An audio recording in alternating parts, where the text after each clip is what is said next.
Jadi, Hehehe, salam dulu, perkenalan dulu. oh iya, tadi kan belum salam, belum juga perkenalan. Oke dah, kita perkenalan terlebih dahulu.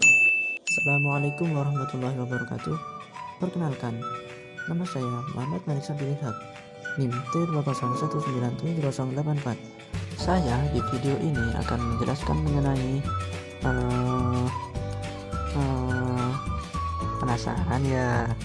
Yuk, mari kita simak video ini bersama-sama. Selamat menyaksikan.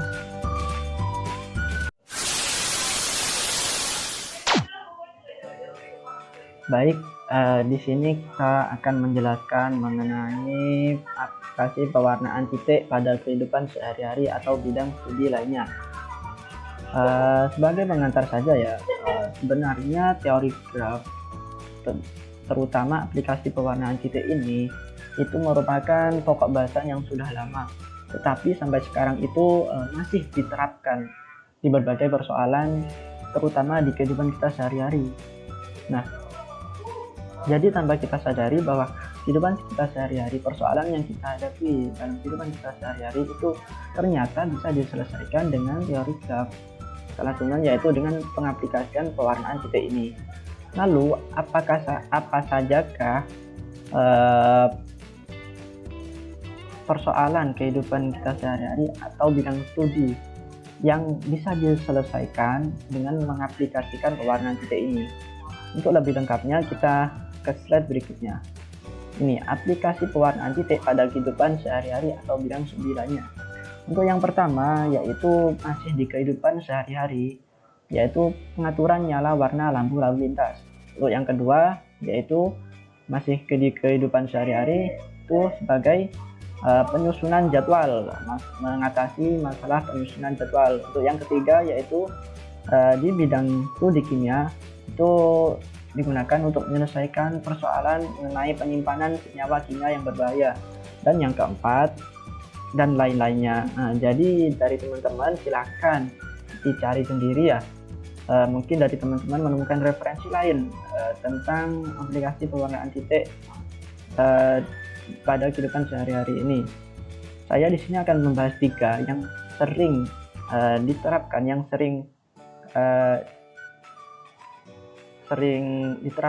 yang sering diterapkan pada pengaplikasian pewarnaan titik ini, yaitu yang pertama pengaturan nyala warna lampu lalu lintas, yang kedua yaitu penyusunan jadwal, dan yang ketiga yaitu penyimpanan senyawa kimia berbahaya. Nah, untuk lebih jelasnya kita lanjut ke slide berikutnya. Pewarnaan titik pada pengaturan warna lampu lalu lintas. Nah, di sini tujuan dari pewarnaan graf yang lebih tepatnya yaitu pewarnaan titik atau simbol pada pengaturan warna lampu lalu lintas ini adalah untuk mengatur warna nyala lampu lalu lintas. Mengapa harus diatur? Karena gini, seumpama kalau tidak diatur, contoh seumpama dari arah barat, seumpama ada perempatan, seumpama kalau tidak diatur nyala lampunya, yang dimana merah kan menandakan berhenti, kuning hati-hati, dan hijau boleh berjalan. Seumpama tidak diatur, kalau seumpama keempat lampu merah tersebut itu hijau semua, maka akan menimbulkan terjadinya kemacetan atau kecelakaan. Maka dari itu kita bisa mengaplikasikan pewarnaan titik ini pada pengaturan warna pada lalu lintas supaya tidak terjadinya kemacetan atau kecelakaan antar kendaraan yang melintas di jalan tersebut. Nah, terus bagaimana langkah-langkahnya? Langkah-langkahnya yaitu yang pertama, simpul atau titik yang akan dipakai itu melambangkan jalur yang dilewati kendaraan. Contohnya jalur dari arah selatan ke utara, atau dari arah barat ke timur, atau sebaliknya. Terus kemudian menghubungkan beberapa simpul dengan sisi, yang dimana sisi tersebut melambangkan jalur yang saling berseberangan. Maksudnya berseberangan itu bagaimana? Maksudnya jalur dari arah selatan ke utara itu berseberangan dengan jalur dari arah barat ke timur atau timur ke barat. Itu yang dimaksud berseberangan. Maka dari itu kalau berseberangan seperti itu tidak boleh dijadikan satu. Maksudnya tidak boleh berbarengan nyala lampunya. Ya, terus setelah itu memberi warna yang berbeda pada setiap simpul yang bertetanggaan dengan jumlah warna yang digunakan sedikit mungkin. Seperti yang saya jelaskan tadi, pemberian warna itu kalau bertetanggaan itu harus berbeda karena ini tadi saling berseberangan, makanya harus berbeda. Ya, terus menentukan minimum banyaknya fase arus kendaraan bersesuaian dengan menentukan bilangan kromatik dari graf G atau TG. Nah, jadi penentuan minimum banyaknya fase arus kendaraan itu sesuai dengan bilangan kromatiknya atau banyaknya warna yang ada pada graf tersebut. Terus untuk selanjutnya, warnaan titik pada penyusunan jadwal. Nah, salah satu aplikasi penerapan graf dalam kehidupan sehari-hari adalah dalam penyusunan sebuah jadwal. Tujuannya yaitu untuk mengatasi adanya bentrokan saat penyusunan jadwal. Nah, mungkin dari teman-teman kan ya, ini yang sering dialami mahasiswa. Mungkin dari teman-teman biasanya sering mengalami bentrokan masalah jadwal. Dalam kehidupan nyata ya sering terjadi adanya bentrokan penyusunan jadwal. Jika individu ya memang jaranglah kemungkinan sedikit adanya bentrokan jadwal. Tapi kalau misalkan satu kelas atau satu angkatan itu misalkan menyusun suatu jadwal ulangan atau ujian, maka itu nanti akan adanya bentrokan dengan mata kuliah yang lain. Nah, maka dari itu, untuk mengatasi adanya bentrokan tersebut saat penyusunan jadwal, kita bisa menggunakan pengaplikasian penerapan dari pewarnaan titik ini. Lalu bagaimana langkah-langkahnya? Yang pertama, sebuah jadwal yang ada itu mula-mula dipetakan menjadi bentuk graf terlebih dahulu. Pemetaan dilakukan dengan mengasumsikan bahwa setiap jadwal adalah vertex atau simpul atau titik. Jadi jadwal atau mata kuliah itu disimbolkan dengan simpul titiknya. Terus urutan jadwal atau dua jadwal yang tidak bisa diadakan bersamaan itu dipetakan dengan membuatkan sisi antara dua titik tersebut. Jadi kalau ada mata kuliah yang tidak mungkin itu bisa dijadikan dalam satu waktu, itu dibuat sisi. Nah, di mana sisi tersebut itu menandakan bahwa dua mata kuliah tersebut itu tidak bisa digunakan atau tidak bisa dilakukan secara bersama-sama dalam satu waktu.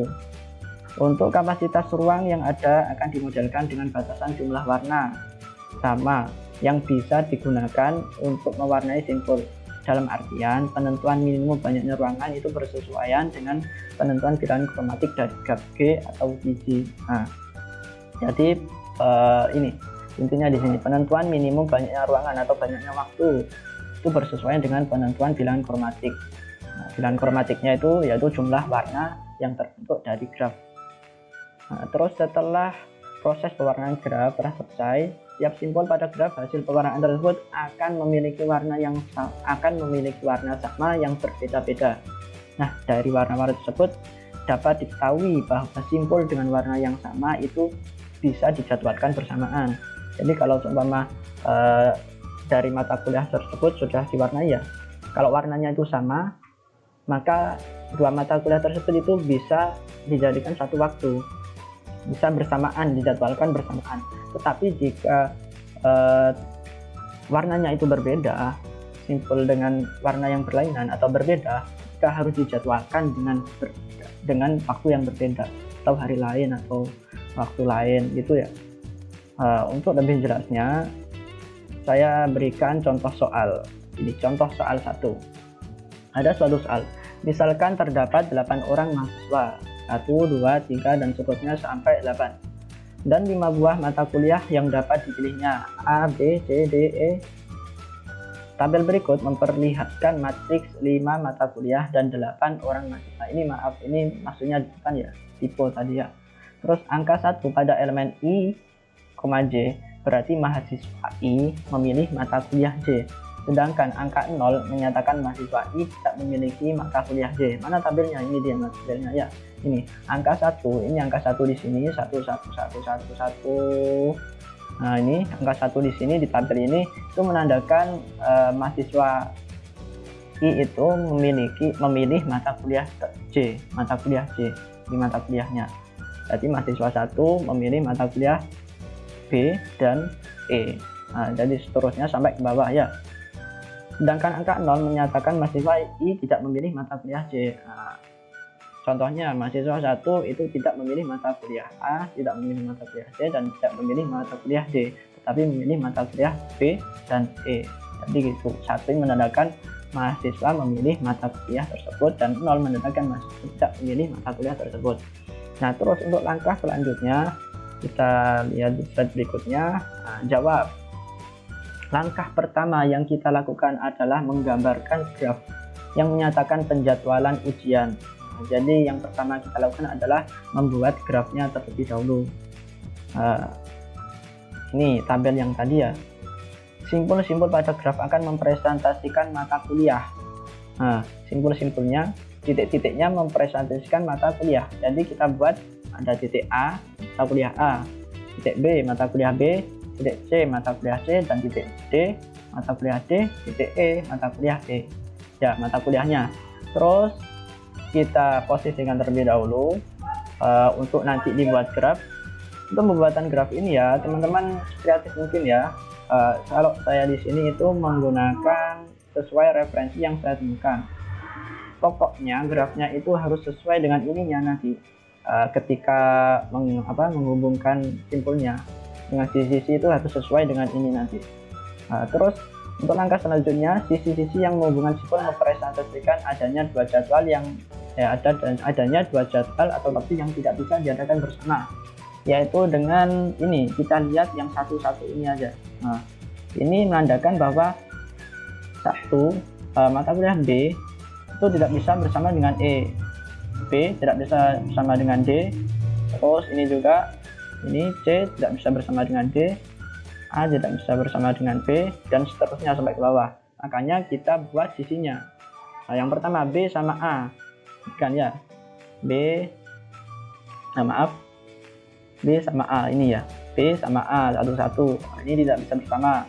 Terus BD, B sama D, ini tidak bisa bersama. Terus juga BE tidak bisa bersama. AC juga, AC, A sama C ini tidak bisa bersama. CD, CD, C sama D ini ya tidak bersama.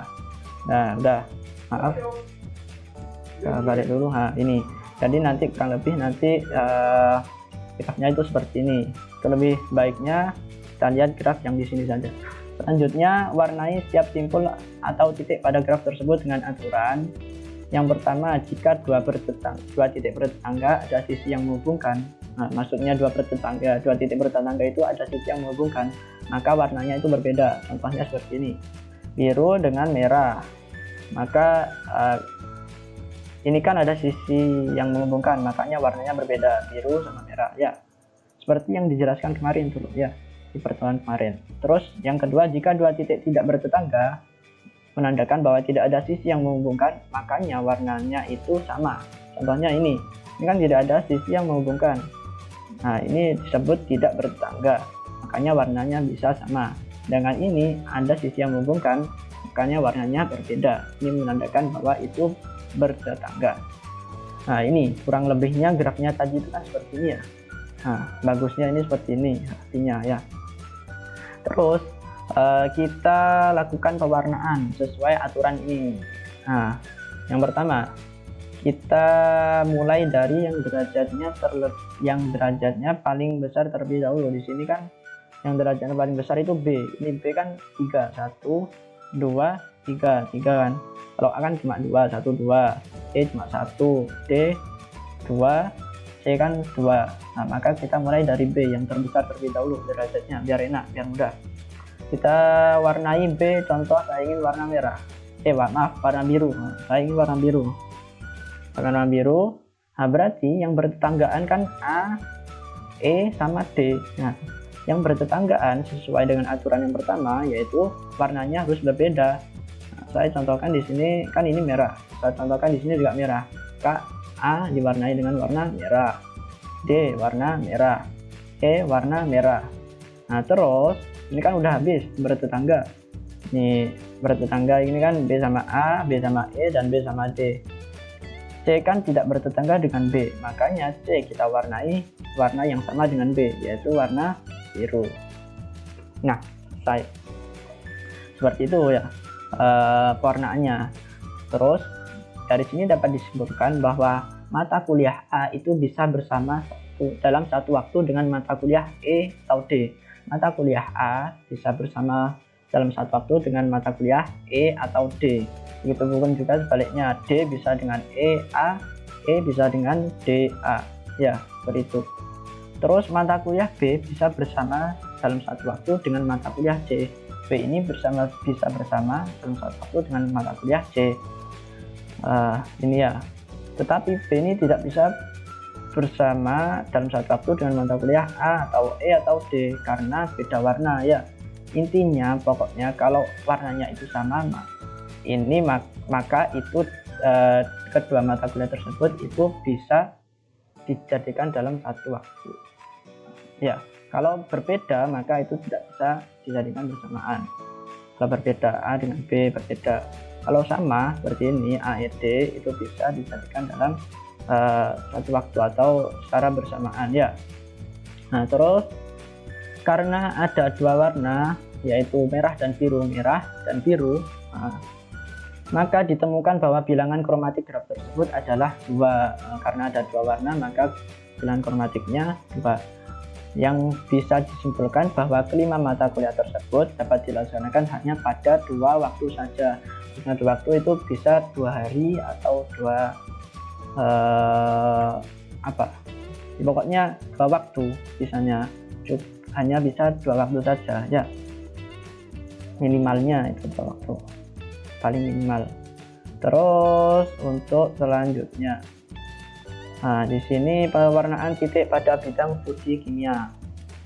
Nah tujuan pewarnaan titik pada bidang studi kimia ini untuk memecahkan suatu permasalahan pembuatan ruangan sebagai tempat beberapa senyawa kimia berbahaya, yang dimana beberapa di antara senyawa kimia berbahaya tersebut jika ditempatkan di ruangan yang sama itu nanti bisa menimbulkan suatu reaksi atau mungkin bisa meledak atau apa. Ada beberapa yang begitu. Makanya untuk menyelesaikan permasalahan ini kita bisa menggunakan pewarnaan titik. Jadi kita bisa membedakan mana senyawa kimia yang bisa ditempatkan secara bersamaan dalam satu ruangan dan mana yang tidak bisa ditempatkan dalam satu ruangan bersamaan ya. Terus bagaimana langkah-langkahnya? Yaitu langkah-langkahnya yang pertama, pemetaan dilakukan dengan mengasumsikan bahwa setiap senyawa kimia adalah sebuah vertex atau simbol atau titik, dan senyawa kimia yang tidak bisa diadakan bersamaan dipetakan dengan membuat sisi antara dua titik tersebut. Nah ini ya, titik menandakan bahwa itu senyawa kimianya dan sisi itu menandakan bahwa senyawa kimia tersebut tidak bisa diadakan bersamaan atau ditempatkan di dalam suatu ruangan. Untuk kapasitas ruang yang ada dimodelkan dengan batasan jumlah warna sama yang bisa digunakan untuk mewarnai simbol, dalam artian penentuan minimum banyaknya ruangan itu bersesuaian dengan penentuan bilangan kromatik dari graf sama seperti tadi ya, ditentukan oleh kromatik graf. Nah, terus setelah proses pewarnaan graf selesai, setiap simbol pada graf hasil pewarnaan tersebut memiliki warna sama yang berbeda-beda. Simbolnya itu warnanya ada yang sama tapi itu berbeda-beda. Dari warna tersebut akan diketahui bahwa simbol dengan warna yang sama itu menandakan bahwa senyawa itu bisa ditempatkan bersamaan. Nah, kalau simbol itu warnanya sama, itu menandakan bahwa senyawa itu bisa ditempatkan di suatu tempat secara bersamaan. Sedangkan jika simbol itu warnanya berlainan atau berbeda, itu menandakan bahwa senyawa tersebut harus ditempatkan di ruangan yang berbeda, tidak boleh secara bersamaan. Karena kalau bersamaan nanti akan menimbulkan suatu reaksi, bisa meledak, bisa kebakaran atau dan lain sebagainya. Nah, untuk contohnya di sini ada contoh soal 2. Nah, Ada 7 jenis zat kimia yang perlu disimpan di dalam gudang. Beberapa pasang dari zat itu tidak dapat disimpan di dalam ruangan yang sama karena campuran gasnya itu bersifat eksplosif atau mudah meledak. Nah, seperti yang saya bilang tadi ya. Nah, ini. Tampilan di bawah ini menggambarkan hubungan sifat zat kimia ini. Nah, ini zat kimianya A. Ini tidak dapat disimpan bersama dengan BD. Ini jadi zat kimia A itu tidak bisa disimpan bersama dengan zat kimia BD. Begitupun juga dengan zat kimia B. Tidak bisa bersama dengan zat kimia A, D, E, F, dan G. Dan seterusnya sampai ke bawah. Ya. Terus untuk selanjutnya langkah-langkah menjawabnya. Yang pertama seperti yang tadi kita gambar graf terlebih dahulu. Simpul-simpul pada graf akan mempresentasikan senyawa kimia berbahaya seperti yang saya bilang tadi ya di awal, dan sisi-sisi yang menghubungkan simpul mempresentasikan adanya senyawa yang tidak dapat disimpan bersamaan ya, seperti yang saya jelaskan tadi. Ini kan titiknya, simpulnya menandakan bahwa itu zat kimianya. Nah, ada A, B, C, D, E, F, G. Ini ya sampai G. Terus kita posisikan semuanya. Kita untuk membuat grafnya. Nah, udah posisikan. Ini seperti yang tadi ya, kreatif teman-teman. Saya ini buat ini sesuai dengan referensi yang saya temukan. Grafnya itu seperti ini. Pokoknya nanti untuk penghubungan sisinya itu harus sesuai dengan ini. Kalau masalah buat grafnya seperti apa itu kreatif teman-teman. Pokoknya harus sesuai dengan tabel ini yang diketahui tadi ya. Untuk pertama kita membuat sisi ya, sisinya tadi ya. A tidak boleh bersama dengan BD, berarti kita hubungan A sama B, A sama D. Terus B tidak boleh bersama dengan A, udah. B tidak boleh bersama dengan D, udah kita buat sisi. Terus B tidak boleh sama dengan E, B tidak boleh sama dengan F, dan B tidak boleh sama dengan G. Kemudian C tidak boleh sama dengan E, berarti sini. C tidak boleh sama dengan G, ini. D tidak boleh sama dengan A, F, B. D tidak boleh sama dengan A, D tidak boleh sama dengan F, C tidak boleh sama dengan G. Maaf, D, O, B maksudnya B, udah ya. E tidak boleh sama dengan B, udah. E tidak boleh sama dengan C, udah. E tidak boleh sama dengan G, udah. Terus F, D udah, F, D udah, G, C, E, B, G, C, E, B udah. Berarti lebih grafnya nanti seperti ini ya. Oke, langsung kita ini grafnya bagusnya itu seperti ini ya. Oke, lanjut. Kita mulai ke pewarnaan graf. Gunakan konsep algoritma Welch-Powell. Masih ingat apa enggak ya yang kemarin jelaskan ya? Algoritma Welch-Powell kan merupakan salah satu konsep pewarnaan titik pada suatu graf. Nah, kita mencoba menggunakan algoritma Welch-Powell. Untuk langkah pertama, urutkan simpul-simpul dalam graf G dalam derajat menurun, maksudnya dari terbesar ke terkecil atau tertinggi ke terendah. Urutan simpul-simpul dalam derajat yang menurun adalah ini ya. A bertangga dengan B, D, B, A, D, E, F, G. Ini yang tadi ya bertetanggaan ya. Terus didapatkan derajatnya, ini jumlahnya ini yang bertetanggaan 2, 5, 2, 3, 3, 2, 3. Sehingga diurutkan itu yang pertama itu B, yang kedua itu D, E, G, A, C, F. Nah, setelah urut, lalu langkah selanjutnya gunakan satu warna untuk mewarnai simpul pertama yang mempunyai derajat paling tinggi dan simpul lain sesuai dengan urutannya yang tidak bertetangga dengan simpul yang pertama ini. Ini kan yang pertama kan yang paling tertinggi kan yang B, makanya kita warnai yang B dulu. Ini B. Kita warnai warna merah. Kita warnai warna merah. Lalu kita lihat dari sini ada yang tidak bertetangga enggak dengan B.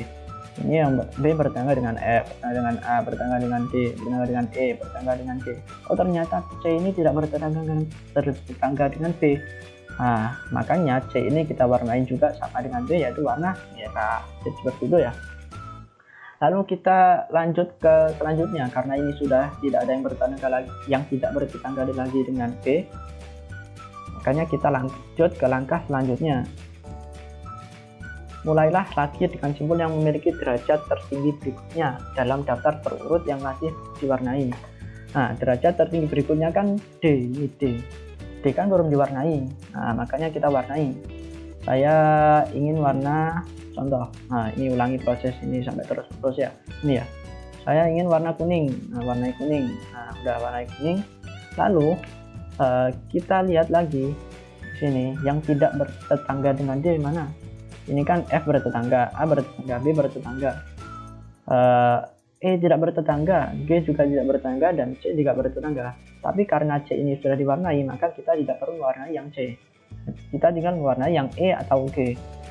Kenapa kok atau? Karena gini, seperti aturannya, kalau ada sisi yang menghubungkan seperti ini atau bertetangga, makanya ini tidak boleh sama warnanya.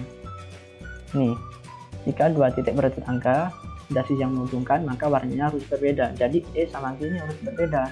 Makanya kita bisa mewarnai salah satu dari E atau G, nggak bisa keduanya karena ini harus berbeda warnanya nanti.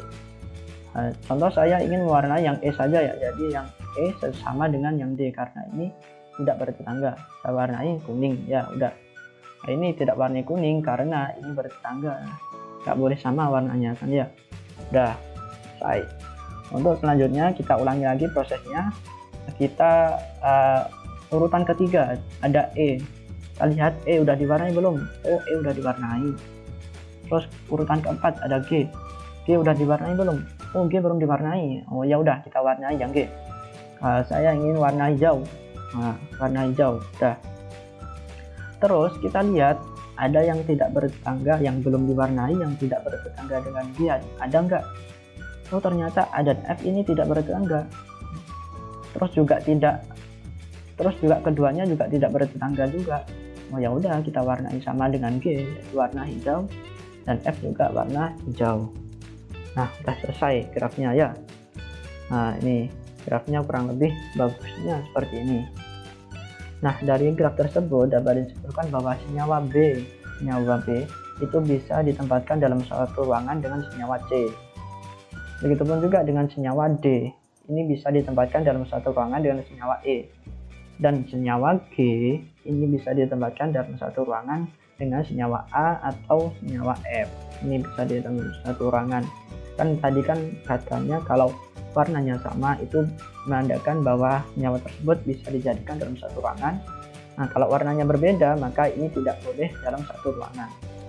Nah, sehingga karena ada tiga warna yang memenuhi graf ini, tiga warna yaitu merah, hijau, sama kuning, maka ditemukan bahwa bilangan kromatik graf tersebut adalah 3 sama dengan 3, merah, hijau, dan kuning ya. Sehingga dapat disimpulkan bahwa 7 senyawa kimia berbahaya tersebut itu dapat ditempatkan hanya pada 3 ruangan saja. Minimal banyaknya ruangan yang dapat ditempati dari 7 senyawa kimia tersebut itu ada 3 ruangan. Nah, udah selesai. Gimana? Cukup jelas kan penjelasan tadi? Ya. Oh ya, selesai nih. Selesai. Oke, siap. Selesai. Gimana? Teman-teman udah paham belum yang saya jelaskan tadi? Jika teman-teman masih belum paham, silahkan diulangi lagi videonya sampai paham. Kalau paham, alhamdulillah. Cukup sekian video dari saya. Semoga video ini dapat bermanfaat. Kurang lebih jangan mohon maaf. Wassalamualaikum warahmatullahi wabarakatuh. Matur suwun. Sami-sami.